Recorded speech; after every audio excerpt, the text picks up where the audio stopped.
आजकाल जमाना खूप वेगवान झाला आहे.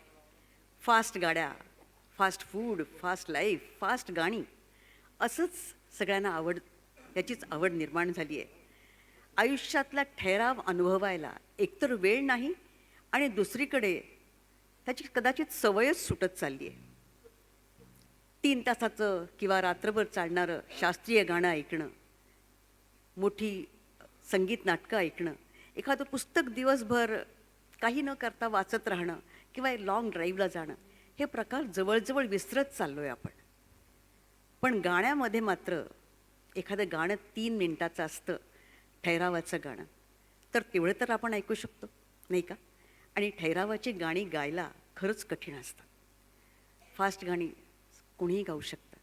ठहरावाची गाणी गायला तुम्हाला खरंच गाण्याची जाण असायला लागते, समज असायला लागते, थोडंफार त्याचं शिक्षणही असायला लागतं. पुढचं गीत असंच एक ठहरावाचं गाणं आहे, फिल्म माचिसमधलं. काश्मीरमधल्या युवा पिढीची परवड गुलजार यांनी या चित्रपटातून खूप छान दाखवली होती आणि तिथल्या पिढीचं दुःख सर्वांपर्यंत पोचवण्यासाठी लताबाईंचा सर्वस्पर्शी भाव व्यक्त करणारा आवाज आणि विशाल भारद्वाजचं समर्पक असं संगीत, हे फारच त्याच्यामध्ये इन्स्ट्रुमेंटल होतं आणि त्यामुळे हे गाणं एक माइलस्टोन झालेलं आहे. अशी गाणी परत परत होत नाहीत.